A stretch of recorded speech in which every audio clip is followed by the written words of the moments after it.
My sister screamed, "Get out! Never come back here again!" 2 weeks later, a man in a black cup. My sister Marisol has always been loud in the ways I never was. Not loud like laughter, loud like a door that slams even when nobody is angry, loud like a compliment that feels like a warning, loud like a person who has practiced being the center of a room until the room forgets it can belong to anyone else. I'm the opposite. I don't fight for space. I take what I need and let the rest pass. People mistake that for weakness. It isn't. It's just control. When our mother died, Marisol stepped into the role she thought was waiting for her. Keeper of the family, announcer of grief, decision maker. She organized the service, chose the flowers, and spoke into the microphone like she was accepting an award. I stood at the back, handed out programs, drove our aunt home when she couldn't stop shaking. No one asked me to do those things. I did them because I could. 2 months later, when the estate letter arrived, Marisol called me before I'd even opened mine. "I'm handling it," she said. "Don't worry about paperwork. You hate paperwork." I didn't hate paperwork. I hated being cornered. There's a difference. What does handling it mean? I asked. "It means I'm saving you stress.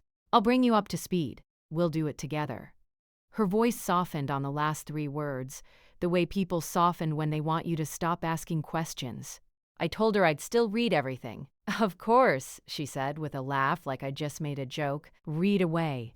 My envelope had our mother's name and the return address of a law office downtown, the kind of building with mirrored windows that reflect the city back at itself. I opened it at my kitchen table, the same table where I paid bills, compared insurance plans, and filed my taxes on time. The letter was straightforward. Our mother had a will. There would be a meeting scheduled with the attorney. The estate included a house in Riverside, a savings account, and a small life insurance policy. The attorney's assistant had typed the meeting date in bold, Thursday. 2 p.m. I checked my calendar. I could make it. At 8:14 that night, Marisol texted, "Don't go to that meeting. I already went.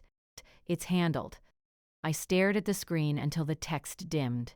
I didn't reply right away, not because I was stunned, because I wanted her to choose her next move without any help from my reaction. At 8:27, another text.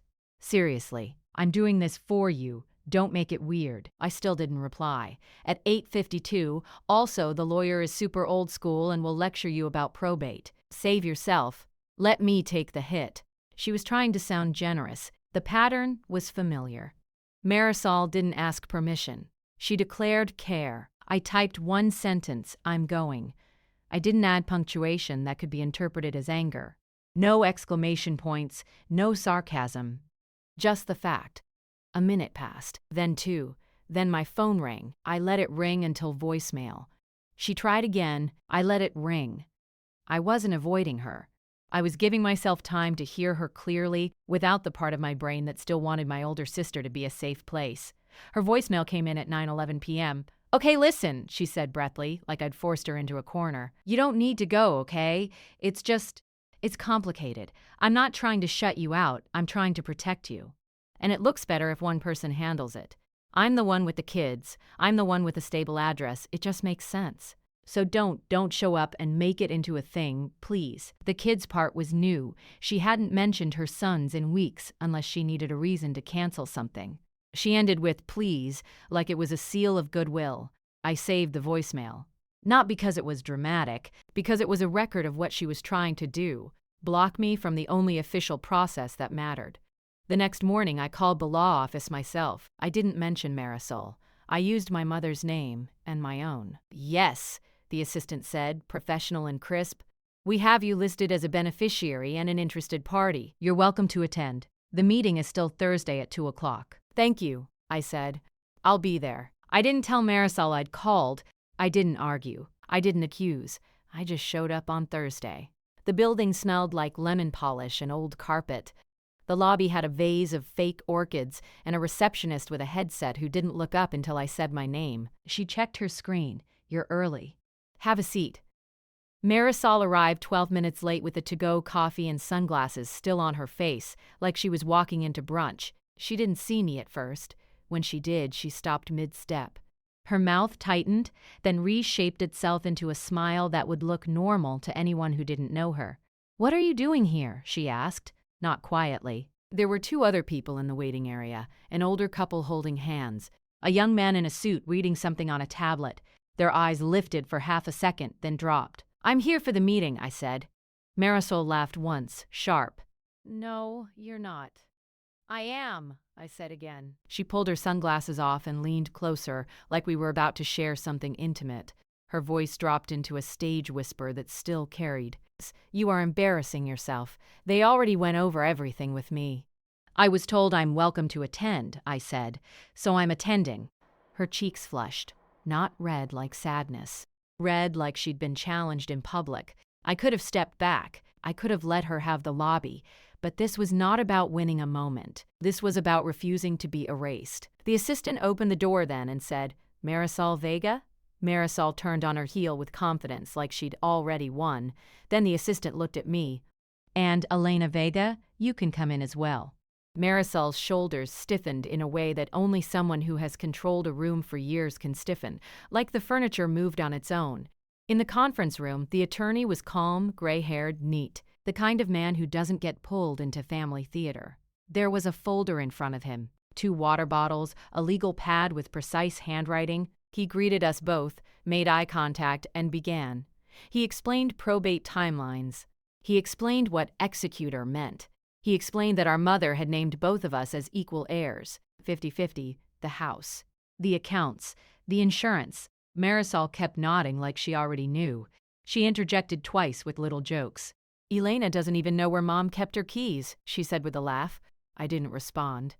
"Elena's more simple," she added, smiling at the attorney like she'd said something charming. The attorney didn't smile back. He just continued. When he mentioned the house in Riverside, Marisol's posture changed.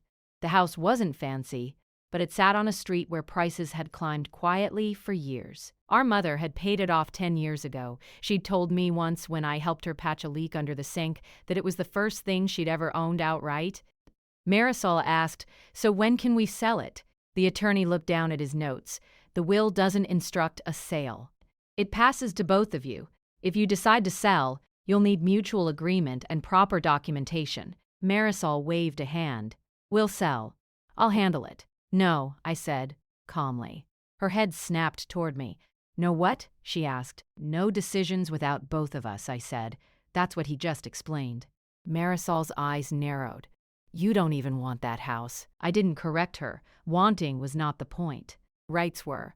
We finished the meeting with copies of the basic documents, the will, the inventory summary, the next steps. The attorney advised us to keep communication in writing for clarity. Marisol smiled brightly at that. "Oh, absolutely." On the way out, she didn't speak until we hit the sidewalk. Then she did. "You're trying to make me look like a villain," she said, loud enough that a passing couple glanced over. "I didn't say anything about you," I replied. "You didn't have to." She moved closer, still performing. "You show up like some little martyr. Quiet, Elena, the saint. And now you're going to make everything harder." "I'm going to follow the process," I said. She scoffed. "Process. You sound like a robot." Then her tone shifted, sweet and dangerous. "Do you know what happens when people fight over estates? It gets ugly. Families split. People lose money. Mom would be ashamed. Using Mom's name was her favorite move. She used it like a gavel. I watched her carefully. I didn't flinch. I didn't defend myself. "I'm going home," I said. Marisol stepped in front of me. No. "You're going to come to my house tonight. We're going to talk like adults. You owe me that." I almost said no, not because I was afraid, because I didn't like being summoned. But I also understood something. Marisol was used to controlling conversations where she could interrupt, redirect, and rewrite. If I went, she'd try all of it, and I'd get to see how far she was willing to go. So I said, "Fine." Her house was in a newer development 20 minutes away. Everything in it was staged: white couches, glass table, framed quotes on the wall about gratitude. She kept it ready for visitors, like a set for the version of her life she posted online. Her sons were at a sleepover. That wasn't an accident. She poured herself a glass of wine and didn't offer me anything. Then she stood in front of me, arms crossed, like I was a teenager caught sneaking out. "We need to be clear," she said. "Mom trusted me. She told me things. She wanted me to keep things stable." I waited. Marisol took a sip and stared at me over the rim of her glass. The easiest thing is this. You sign over your half. I'll pay you out. We can do it clean. Nobody has to know. I'll even be generous. Generous, I repeated, lightly. Don't. Her eyes flashed. Don't do that calm thing. It's manipulative. I didn't react. I let the silence work. She kept going. You don't have kids. You don't have real expenses. You rent that tiny apartment. What do you need a house for? It isn't about need, I said. It's about what then? She demanded. Power? Control? Punishment? I'm not punishing you, I said. I'm not signing anything tonight. Her smile fell away completely. You think you're smarter than me. I think you're rushing, I said, and I don't sign legal documents without reviewing them. The word legal seemed to set something off in her. She set her glass down harder than she meant to. You always do this, she said. You hide behind rules. You make people jump through hoops, like you're above it. I stayed quiet. Marisol's breathing changed. She started pacing, the way she did when she wasn't getting the reaction she wanted. Then she stopped and faced me with that practiced, righteous anger that looks convincing to outsiders. Get out, she said. I stood slowly. Marisol pointed at the door, voice rising. Get out! Never come back here again. The volume wasn't just for me. It was for the walls, for the neighbors, for the story she would tell later. I walked to the entryway without hurrying. I put my shoes on. I didn't argue, didn't plead, didn't remind her we were sisters. At the door, I turned back once. Marisol's face was tight with victory, like she'd finally forced me into the role she wanted, the one who leaves. I said evenly, okay. Then I opened the door and stepped out into the quiet street. Behind me, Marisol slammed the door so hard the porch light flickered. I didn't look back. I got in my car. I drove home. At a red light, I pulled up my phone and saved the timestamp in my notes. Thursday, 4:38 p.m. Marisol told me to leave. Never come back. I added one more line beneath it. She wants control of the estate. She's willing to publicly humiliate me to get it. When I got home, I printed the copies from the attorney and placed them in a folder. I labeled it with a date. I backed up Marisol's voicemail to my cloud drive. I turned on my laptop and started an email draft, addressed to her, stating one sentence. For clarity, all estate communication should be in writing. I didn't send it yet. I wanted her to keep moving exactly as she was, confident, careless, convinced my silence meant surrender. Because people like Marisol don't stop when you resist. They escalate. And 2 weeks was enough time for an entitled person to do something irreversible, especially if she thought no one was watching. That night, while my printer cooled and the folder sat on my table like a quiet anchor, my phone lit up with a notification from our neighborhood app. A stranger had posted, "Anyone recognize a black SUV circling Riverside Street?" 2 guys in black at 8:10 p.m. taking photos of houses. Riverside Street. My mother's street. I didn't reply to the post. I didn't call Marisol. I just took a screenshot, saved it into the folder, and stared at the timestamp on the photo, because suddenly, my sister's outburst didn't feel like anger. It felt like a distraction, and I had a strong feeling that 2 weeks from now, someone in black would be knocking on a door that Marisol had already decided belonged to her. I didn't tell Marisol about the screenshot. I didn't ask her why a black SUV had been seen circling our mother's old street. I didn't confront her about anything at all. Silence, when used deliberately, gives people room to make mistakes without interference. I intended to give her plenty of room. The next morning, I sent the email I'd drafted. For clarity, all estate communication should be in writing. No emotion, no accusation, just a boundary. She didn't reply that day. Instead, she posted. Marisol had always curated her online presence carefully. Photos of her boys with matching sneakers, quotes about resilience, long captions about protecting family and doing what others can't handle. That afternoon, she uploaded a picture of herself in sunglasses, coffee in hand, standing in front of our mother's house on Riverside Street. The caption read, "Hard days, but grateful to be the one holding things together." Some people disappear when responsibility shows up. The comments came fast. "So strong. You're amazing. Family is lucky to have you. Sorry you're dealing with this alone." I didn't comment. I saved the post. URL, timestamp, caption, folder, At 6:42 p.m., she finally texted, "Why are you making this so hostile?" I waited until the next morning to reply.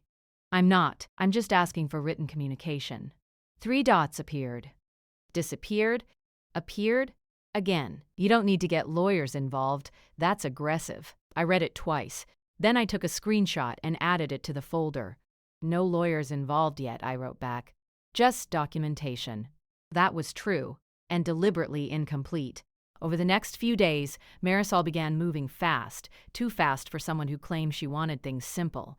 A for sale sign appeared in front of the Riverside house that weekend. I saw it myself when I drove by on Saturday morning.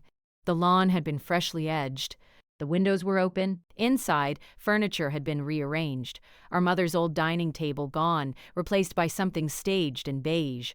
A real estate flyer box hung from the sign. I didn't touch it. I stood across the street and took photos, wide shot, close-up of the agent's name. Date and time visible on my phone screen in the corner of the frame. When I got home, I looked up the listing. The house was already live, listed as vacant. That word stayed with me. Vacant implied no one was attached to it. Vacant implied permission. Vacant implied authority. I emailed the attorney's office that afternoon. "Hi, I noticed the Riverside property has been listed for sale. I have not consented to this. Can you confirm whether my sister has the authority to list the property unilaterally?"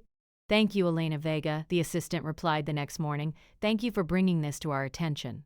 We have not authorized a listing. We will follow up." I didn't forward the email to Marisol. I let the process start without her knowing exactly when or how. That afternoon, she texted me again. "I found a buyer. Cash, above asking. This is a good thing." I looked at the message carefully. She hadn't said offer. She'd said buyer. "I haven't agreed to sell," I replied. Her response came immediately. "You're being unreasonable. I already told people it's happening." There it was. The slip. Not contracts, not consent, people. "We need to discuss this with the attorney," I wrote. "Stop threatening me with lawyers," she snapped back. "You don't even understand how this works." I didn't argue. I saved the exchange. That evening, I went through everything I had so far. I created a timeline in a spreadsheet. Dates, times, actions, evidence. I didn't embellish. I didn't infer motives, just facts. Thursday, estate meeting.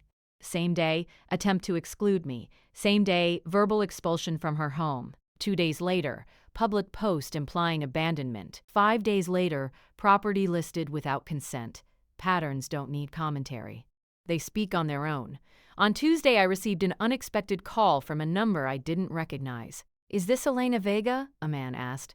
"Yes. This is Mark. I'm with Calder and Rowe Real Estate. I wanted to follow up on the Riverside property. We've been trying to reach all owners." "All owners," I repeated. "Yes. We were informed there are 2. "Who informed you?" I asked. There was a pause. "Your sister." "Did she provide documentation showing she has sole authority to sell?" Another pause. Longer this time. "She provided a will summary," he said carefully, "and said you were unavailable." I wrote that word down as he said it. "Please remove the listing," I said. "You do not have my consent. I'm happy to send you documentation." He exhaled. "I'll need to speak with my broker." "I understand," I said. "I'll email you shortly." When we hung up, I sent him the same documents I'd been given at the attorney's office highlighting the equal ownership clause. I CC'd the attorney's assistant. Within an hour, the listing was marked temporarily withdrawn. Marisol called me 4 times that night. I didn't answer. She left 2 voicemails. The first was tight and controlled. "We need to talk. You're sabotaging everything." The second dropped the mask. "You think you can just swoop in and make me look stupid? After everything I've done? You're ungrateful. You always were." I saved both. The next day, a certified letter arrived at my apartment from Marisol. Inside was a buyout agreement. Informal, sloppily written, an amount circled in pen, no appraisal attached, no timeline, no acknowledgement of the life insurance or savings account. At the bottom, she'd written, "Sign by Friday so we can move forward." I didn't sign it. Instead, I scanned it and added it to the folder. Then, I did something Marisol never expected me to do. I went back through our old text history, years worth, birthdays, holidays, emergencies, casual requests, I searched specific phrases. Can you cover this for now? I'll pay you back. Just put it on your card. I wasn't looking for drama. I was looking for consistency. It took me 3 hours. What I found was quiet and mathematical. Over the past 6 years, I had transferred Marisol money 19 times, small amounts individually, large when totaled. Rent gaps, school stuff. Each time, she'd promised repayment. She'd never repaid a single one. I hadn't chased her. Not because I forgot, because I didn't need the money urgently, and because keeping peace had seemed easier. But the amounts were there. Dates, bank confirmations, her acknowledgments in writing. I'd printed the statements. Then I cross-referenced something else. Our mother's savings account. The estate inventory listed a balance that didn't match what I remembered. Our mother had once shown me her notebook, handwritten totals, old school. I'd taken a photo back then because she was proud of it. I pulled it up now, compared numbers. There was a difference. Not massive, but enough to matter. I emailed the attorney again. Can you confirm whether any withdrawals were made from my mother's account in the 6 months prior to her death? The response came the next day. Yes, there were multiple withdrawals authorized by a power of attorney. We are reviewing them. Power of attorney. Marisol had never mentioned that. That night, I opened a new folder inside the main one and labeled it Financial. I didn't feel angry. Anger makes people sloppy. I felt something closer to clarity. Marisol texted me again. Late. If you keep this up, you're going to regret it. I read the message twice. Then I replied with one sentence. Please don't contact me outside of email regarding estate matters. She didn't respond. For 4 days. During that time, I received 3 emails from the attorney's office. Neutral. Professional. Each one confirmed something Marisol had tried to gloss over. Unauthorized listing. Unilateral withdrawal authority. Incomplete disclosure of assets. On Friday morning, the attorney asked if I was available for a call. During that call, he didn't accuse.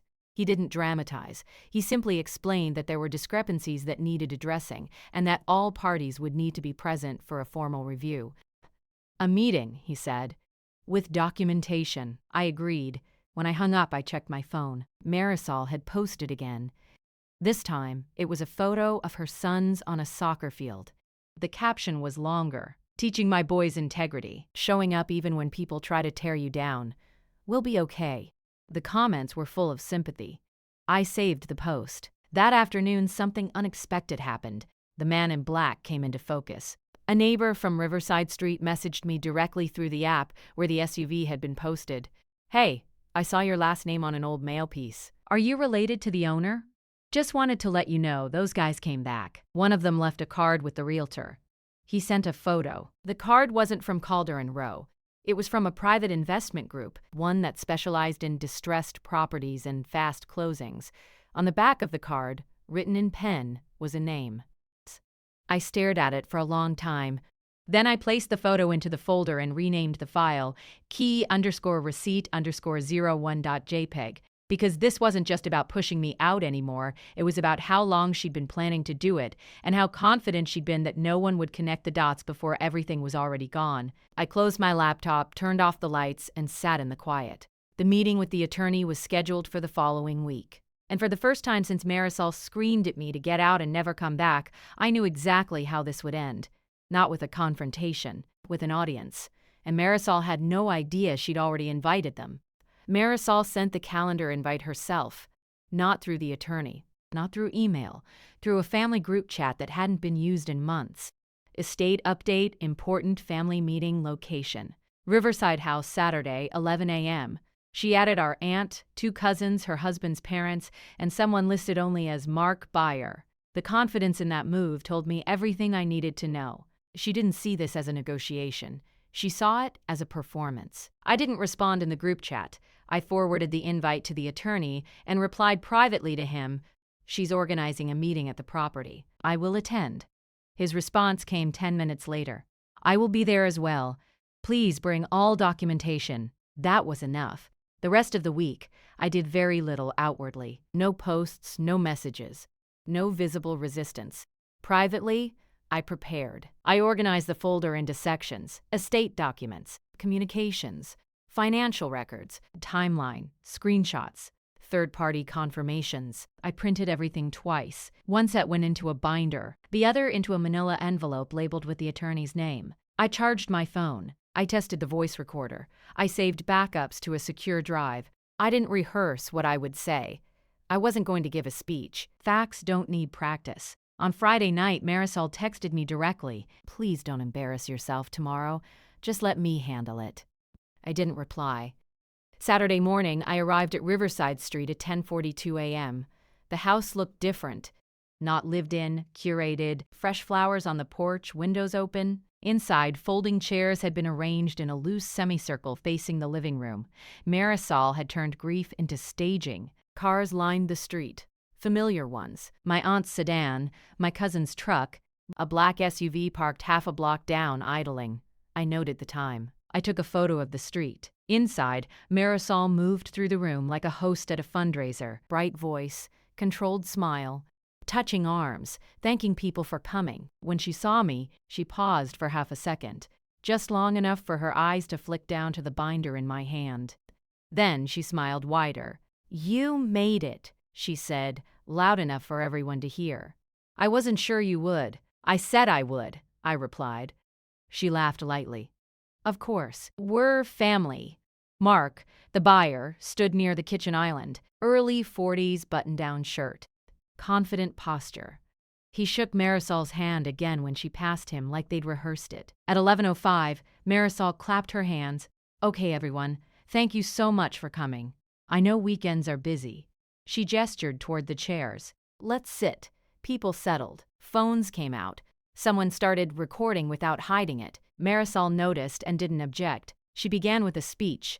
She talked about responsibility, about how our mother had trusted her, about how hard it was to make decisions when others weren't available. She mentioned me once, vaguely. "Elena has had a hard time engaging," she said, smiling sympathetically in my direction. "So I've been stepping up." I didn't look at her. I looked at the people listening. My aunt's furrowed brow, my cousin's crossed arms, Mark's polite focus. Marisol turned to him. "Mark has made a very fair offer. Cash. No delays.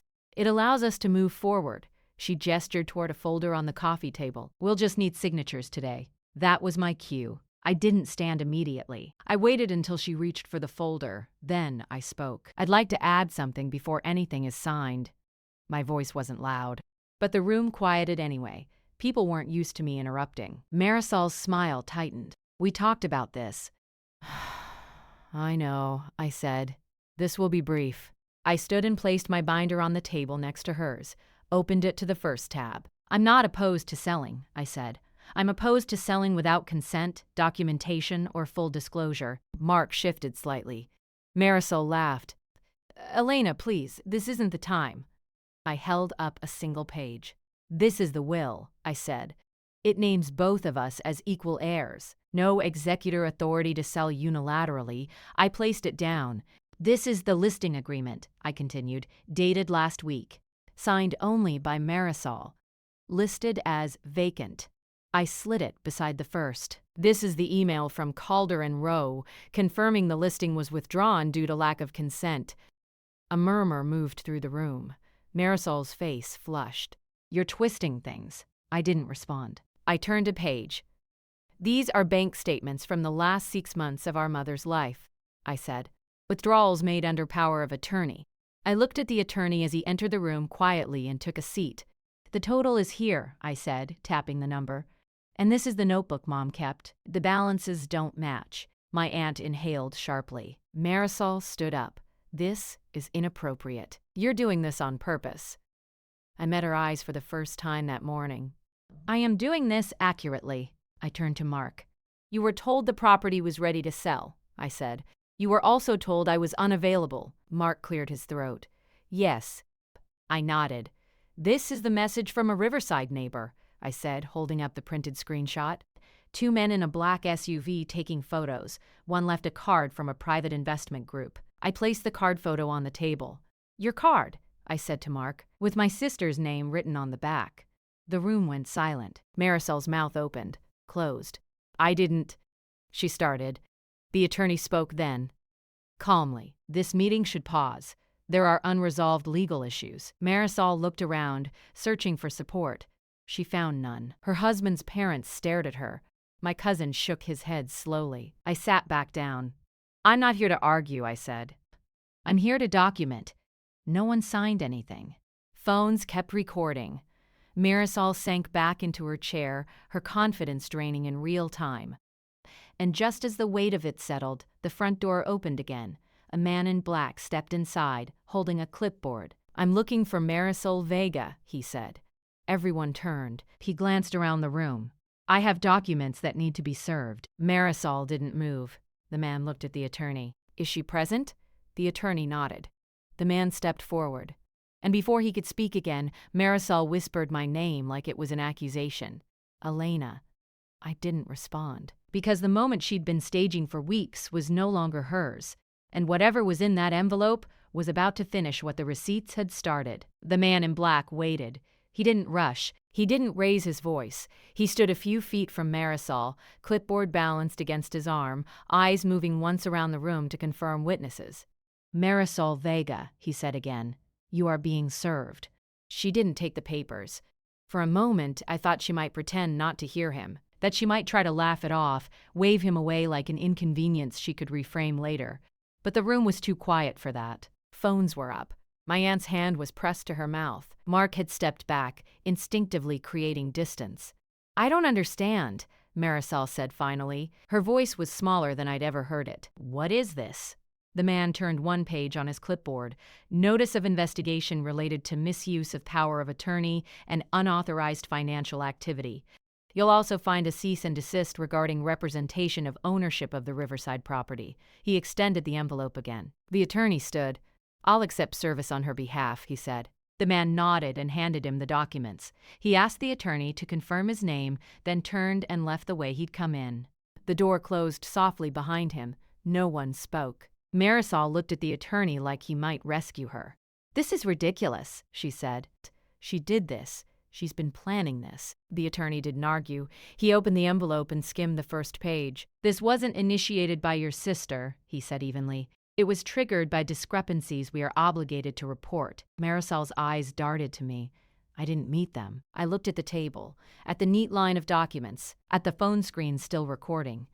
The attorney cleared his throat. Given the circumstances, no sale can proceed. All estate actions are frozen pending review. I strongly recommend everyone refrain from further discussion today. Mark picked up his jacket. I'll be in touch with my broker, he said, already backing toward the door. He didn't look at Marisol when he left. One by one, people stood. My aunt came to me first. She didn't hug me. She just touched my arm.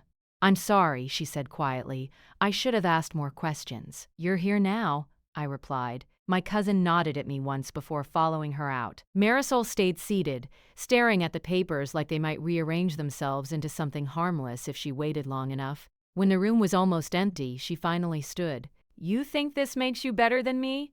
She said. Her voice shook, but the edge was still there. You always wanted to win. I closed my binder. I didn't come here to win, I said. I came because you told me to get out and never come back, so I stopped protecting you. Her mouth opened, then closed. She had nothing left that wasn't already documented. The attorney gathered his things. I'll be in touch with both of you separately, he said. Please do not contact each other regarding the estate. I nodded. Marisol didn't. Outside, the street felt different, lighter. The black SUV was gone. The for sale sign had already been pulled from the lawn and leaned awkwardly against the fence. I stood there for a moment, breathing in the quiet. 2 weeks later, the outcomes were no longer theoretical. Marisol's access to the estate accounts was formally suspended pending investigation. The withdrawals were confirmed. Not catastrophic, but unjustified. Enough to require repayment. Enough to put her credibility into question. The power of attorney was revoked retroactively.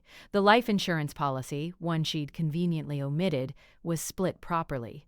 The house was placed into a trust with clear conditions. No sale without mutual agreement. No unilateral decisions. No shortcuts. Marisol hired a lawyer. Then a different one. Her social media posts stopped. When she did resurface weeks later, it wasn't with quotes or captions. It was with silence. Comments disabled. Friends quietly unfollowing. Invitations drying up. People don't need explanations when the pattern becomes obvious. I moved slowly. I didn't rush to sell the house. I didn't rush to confront her again. I set boundaries in writing and kept them.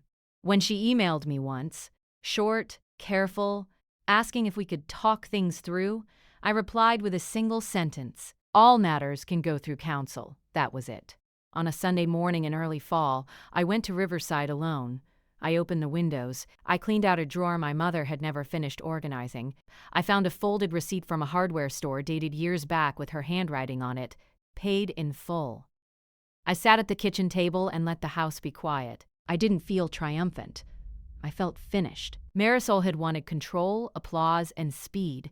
What she got instead was process, witnesses, and consequences she couldn't talk her way out of. I didn't take anything that wasn't already mine. I didn't raise my voice. I didn't expose her until she'd built the stage herself. Now, my life is smaller in a way that feels intentional. Clearer expectations.